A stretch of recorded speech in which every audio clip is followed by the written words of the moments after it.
আসসালামু আলাইকুম বন্ধুরা, প্রিয় বন্ধুরা, আশা করি আপনারা সকলেই ভালো আছেন। বন্ধুরা, সর্বশ্রেষ্ঠ মানব ও সর্বশেষ নবী হযরত মুহাম্মদ সাল্লাল্লাহু আলাইহি সাল্লামের আবির্ভাব কাল ছিল জাহেলিয়াতের যুগ। তখন আরব উদ্দীপ সহ সমগ্র পৃথিবী অজ্ঞতার অন্ধকারে নিমজ্জিত ছিল।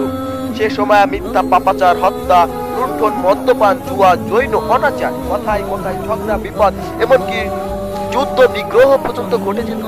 কন্যা সন্তান জন্মগ্রহণ করলে তাদেরকে হত্যা করা হতো বা জীবন্ত পুঁতে ফেলা হতো। মানবতা বলতে যা বোঝায় তা ছিল তাদের মধ্যে অনুপস্থিত। এক কথায় মানুষ আল্লাহর বিধান এবং রাসূলগণের আদর্শ ও সত্যের বাণী ভুলে গিয়ে পাপ বিষ্কতায় লিপ্ত ছিল। মানবতা এ চরম দুর্দিনে আরবের মক্কা নগরে বিখ্যাত কুরাইশ বংশের আল্লাহ তাআলা হযরত মুহাম্মদ সাল্লাল্লাহু আলাইহি সাল্লামকে পাঠালেন বিশ্ব মানবতার মুক্তি ও শান্তির দূত হিসেবে। অংশীদাতিরা পৌত্তলিকতা ও জড় পূজা থেকে মানব জাতিকে একাত্মবাদের ও ন্যায়ের পথ প্রদর্শন করতে, বিশ্বের নির্যাতিত ও অধিকার বঞ্চিত মানুষের মুক্তি দিতে মুক্তি ও শান্তির দূত হযরত মুহাম্মদ সাল্লাল্লাহু আলাইহি সাল্লাম এর মধ্য ছিল সকল মানবিক গুণাবলীর বিকাশ। তাই তিনি সমগ্র বিশ্বের মানুষের সর্বকালের শ্রেষ্ঠ পথ প্রদর্শক। তিনি ছিলেন মানব জাতির কল্যাণকারী। হযরত মুহাম্মদ সাল্লাল্লাহু আলাইহি সাল্লাম 570 খ্রিস্টাব্দে 12ই রবিউল আউয়াল তারিখে মক্কা নগরীতে জন্মগ্রহণ করেন। মাতৃগর্ভে থাকাকালীন তিনি পিতৃহীনা হন।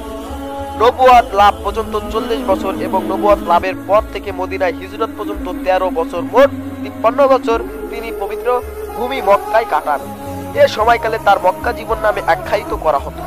মদিনায় হিজরত করে মহানবী সাল্লাল্লাহু আলাইহি সাল্লাম মাত্র 10 বছর জীবিত ছিলেন এবং তিনি মদিনায় অবস্থান করেছিলেন। মদিনায় অবস্থানকালীন 10 বছর সময়ে হযরতের মদিনা জীবন নামে আখ্যায়িত করা হয়। হযরত মুহাম্মদ সাল্লাল্লাহু আলাইহি সাল্লাম এর সমস্ত জীবনটাই ছিল সংগ্রাম মুখর। নবুয়ত লাভের পর থেকে সচেতন স্বাচ্ছন্দ্য ব্যক্তিরা তাকে সহজে মেনে নেননি। নানা নির্যাতন, নিপীড়ন ও অত্যাচারে তারা হযরত মুহাম্মদ সাল্লাল্লাহু আলাইহি সাল্লাম এর জীবনে বিস্ময় করে তুলেছিল। তা সত্ত্বেও হযরত মুহাম্মদ সাল্লাল্লাহু আলাইহি সাল্লাম সফল হয়েছিলেন। জীবনের সর্বক্ষেত্রে বিস্ময়কর ভাবে তার আদর্শিক বিপ্লবে উচ্ছ্বাসিত হয় বিশ্ব মানবতা, আলোকিত হয় মানব ও মানব সভ্যতা। সুবহানাল্লাহ। বন্ধুরা, আজকের এই ছোট্ট ভিডিওটির মূল উদ্দেশ্য ছিল হযরত মুহাম্মদ সাল্লাল্লাহু আলাইহি সাল্লামের মক্কা জীবন। আশা করি সবাই বুঝতে পারছেন, জানতে পারছেন এবং শিখতে পারছেন। দেখা হবে পরবর্তী কোনো সময়, পরবর্তী কোনো ভিডিওয়।